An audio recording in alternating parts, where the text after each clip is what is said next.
हमारी कहानी कोलकाता के चितपुर रेलवे स्टेशन के वातानुकूलित प्रतीक्षालय में शुरू होती है। हॉल के दाहिने तरफ बिजली बोर्ड से सटी बेंच पे बैठे अपने चार्जर और फोन से जाने कौन सी कुश्ती लड़ रहे हैं अपने हीरो सानिध्य देव मुखर्जी। रंग गेहुआ, बड़ी बड़ी आंखें, आंखों पे चढ़ी ऐनक, कानों से ऊपर को बालों से झांकती सफेदी, फिलहाल पेशानी पे सल, कद काटी से पूरे बाबू मुशाए, और जो मुस्कुरा दे रत्ती भर तो आए है।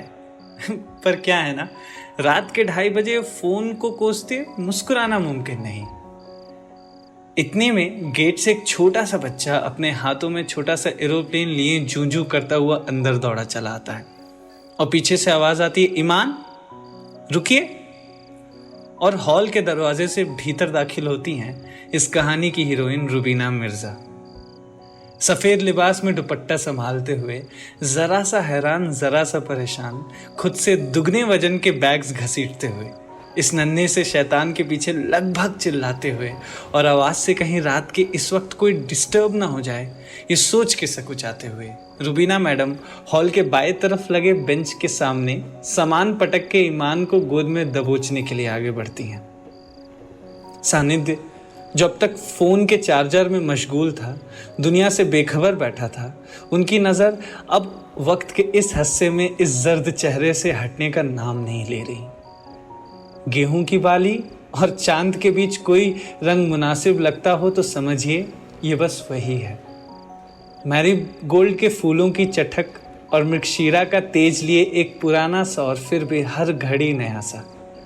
बैकग्राउंड में मानो गिटार नहीं बल्कि खुद नुसरत साहब गा रहे हों कि चेहरा एक फूल की तरह शादाब है, चेहरा उसका है या कोई महताब है।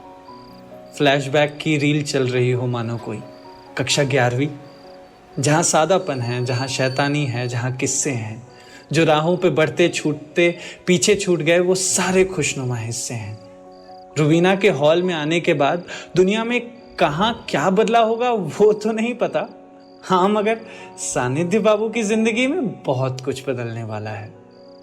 रात के उस पहर के सन्नाटे में रुबीना की कलाई से झूलते चार्म ब्रेसलेट की खनक के अलावा जो कोई आवाज थी वहां, तो वो जरूर सानिध्य के जोर से धड़कते दिल की रही होगी। अपनी यादों के बवंडर में जरा सा बाहर निकलते गिरते संभलते सानिध्य ने पुकारा, रुबीना। रुबीना जो अब तक ईमान को बाहों में भींच भागा दौड़ी करने से रोकने में कामयाब हो चुकी थी, पलटकर बोली, जी कहिए। Hi Rubina, how have you been? Long time.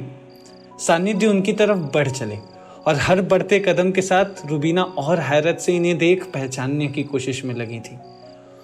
Oh my God, चश्मिश। गुप्ताचर की कोचिंग क्लासेस, चश्मिश। I can't believe my eyes, ये तुम हो? कैसे हो तुम? कहाँ हो आजकल? कहाँ गायब हो गए थे? 12th के रिजल्ट के बाद कभी नजर ही नहीं आए थे, कहाँ तुम यार? एक सांस में सारे सवाल दाग चुकी थी मैडम। सानिध्य, सानिध्य, हेलो। सानिध्य सकपकाते, होश संभालते, लगभग लड़खड़ाती जुबान से बोले, बैंगलोर।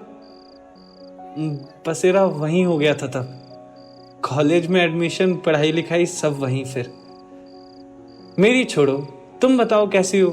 कहाँ हो आजकल? नौकरी चाकरी? अम्मी? ये अंकल कौन है? ईमान, ये अम्मी के स्कूल फ्रेंड है। सानिध्य, इनसे मिलिए, ये है ईमान, हमारी नन्ही सी जान। चलिए बैठ कर बातें करते हैं। ये शैतान तो वैसे भी मौका ही देख रहा था कि कब अम्मी का ध्यान भटके और हम भागे। सानिध्य कहते हैं, जी चलिए। रुबीना पूछती है, हाँ तो कहाँ थे हम? सानिध्य जवाब देते, हम तो गुप्ता सर की मैथ्स क्लास के सेकंड लास्ट बेंच पे थे। Wow, you remember that too in details. और बताओ, कहाँ की सवारी बाबू मुशाए? क्या करते हो तुम यार? लंबी सांस भर के बोले, पेशे से सिविल इंजीनियर हूँ और दिल से पेंटर। फिलहाल मुंबई ठिकाना है। दुर्गा पूजा के लिए घर आया था क्योंकि माँ का बड़ा मन सा था। अरे मैं भी दुर्गा पूजा के लिए ही आई थी। सानिध्य जवाब देते, अच्छा ग्रेट। रुबीना बोलती है कि साल के इस वक्त तो अपना शहर बुला ही लेता है घर, नहीं? फिर सानिध्य पूछते हैं कि खैर तुम बताओ, तुम क्या कर रही हो? कहाँ रहती हो? मैं कुछ साल तो मैथ्स के सवालों से झगड़ी, फिर अब्बा को कह दिया कि अब्बा अब बस हो गया, फिर पूरा वक्त कथक को दे दिया। कुछ साल से कथक सिखा रही हूँ। एक छोटा सा डांस स्कूल है पुणे में।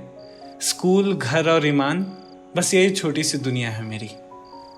और ईमान के डैडी, ईमान जो किनारे बैठा खेल रहा था, मुझे मुड़कर देखने लगा। अली को गुजरे तो 2 साल हो गए। क्या? सानिध्य के पैरों के तले जमीन खिसक गई। पर वो कैसे, कब, किस तरह? फील्ड सॉर्टी के दौरान प्लेन क्रैश में शहीद हो गए वो। फिर कुछ एक पल अजीब सी चुप्पी हो गई। फिर चुप्पी को तोड़ते हुए रुबीना ने पूछा, खैर तुम बताओ, खुद को बांटना शुरू किया या अभी तक वही 2 लोगों की बेंच पे अकेले बैठने वाला लड़का जिंदा है? सानिध्य ने मुस्कुराकर जवाब दिया, कोशिश तो की थी मगर कामयाब नहीं हुआ। अरे ये क्या बात हुई? अब सानिध्य कहे भी तो क्या कहे, कैसे ही बताए कि जिंदगी में जब पहली दफा किसी की परवाह करने के दिल चाहा था तो वो तुम ही तो थी। तुम ही तो कारण थी कि बेंच के किसी के साथ शेयर न करने की, इसी उम्मीद में कि किसी दिन तुम मेरे बगल वाली सीट पे बैठो, मगर तुम्हें मैं कभी नजर ही नहीं आया। खैर, सानिध्य ने बस नजर उठाकर मुस्कुरा भर देना ही लाजमी समझा। फिर थोड़ी और बातचीत और फिर नंबर एक्सचेंज हुआ। कुछ देर में रुबीना की ट्रेन का वक्त हो गया। जाते जाते रुबीना बोली, इंजीनियर साहब, मुंबई पुणे में इतना फासला भी नहीं, कभी फुर्सत मिले तो मिलने जरूर आना। दोनों ने विदा ली और एकदम से हॉल वैसे ही सूना हो गया जैसे कुछ देर पहले था, शांत, शिथिल और नीरस। कुछ देर में सानिध्य की ट्रेन भी आ गई। लंबा सफर, थकान, साइट्स की भाग दौड़ से 2 दिन कहाँ गायब हुए पता ही नहीं चला। कोई होश खबर नहीं थी कि कुछ अलग जो हुआ वो आखिर है क्या। फिर एक रात दफ्तर से घर लौटते फोन उठाकर मैसेज कर ही दिया। हिम्मत तो लगी पर जरूरी लगा। सामने से जवाब भी आया। फिर ये बात भी आम सी हो गई। मैसेज कॉल्स में तब्दील हो गए, फिर वीडियो कॉल्स में। धूप, धूल, कंक्रीट, इमारतों के ढांचे, नक्शों की बारीकी, इन सब से बचे वक्त में रंग, ब्रश, एक कोरा कैनवास और मैं और तुम और हम। जिंदगी के कैक्टस पे साला फूल खिलने लगे थे। सानिध्य शर्ट्स के रंगों पे ध्यान देने लगे थे और रुबीना कैनवास के रंगों पे। बातों का खूबसूरत सिलसिला चलता रहा और बैकग्राउंड में बजता रहा कि ये तुम्हारी बात, मेरी बातें हमेशा यूं ही चलती रहें। सानिध्य ने एक दफा रुबीना से कहा कि जिंदगी का पहला गुलाब तुम्हारे लिए खरीदा था, मगर तुम्हें देने का जब मौका आया तब तुम गुलदस्ता लिए खड़ी थी और बेहद खुश नजर आ रही थी। तो बस वो गुलाब किताब में दब गया। रुबीना जिंदगी में फिर से गुलाब खरीदने को जी चाहता है। फोन के इस तरफ और उस तरफ मध्यम मुस्कुराहट रही होंगी।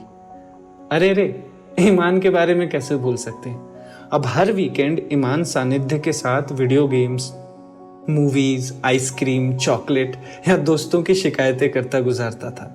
दोनों में पक्की यारी हो चुकी थी। ईमान के 5वें जन्मदिन पर रुबीना और सानिध्य मिलकर पार्टी में तैयारी में जुटे थे। शाम के समय बाजार से सामान खरीद के लौटते वक्त सानिध्य ने गुलाब भी खरीद लिया। रास्ते भर अपनी पसंदीदा मुनीर नियाजी साहब की वो नज्म हमेशा देर कर देता हूं मैं सुनते रहे और कार से उतरते वक्त खुद से कहा कि इस बार देरी नहीं करूंगा मैं। रुबीना ईमान को सामने बिठाकर उनके जीवन का हिस्सा बनने की ख्वाहिश जताई और रोते रोते रुबीना हंस पड़ी। बस फिर क्या था। हाँ, थोड़ा बहुत ड्रामा यहाँ भी हुआ। कभी रुबीना के अब्बा, कभी सानिध्य की मम्मा रूठ जाते, मगर आखिर में ईमान को अब्बू मिल ही गए। और मैं ना यार, सानिध्य की बनाई पेंटिंग्स की एग्जीबिशन के लिए निकलता हूँ अब, क्योंकि वैसे भी हमेशा देर कर देता हूँ मैं।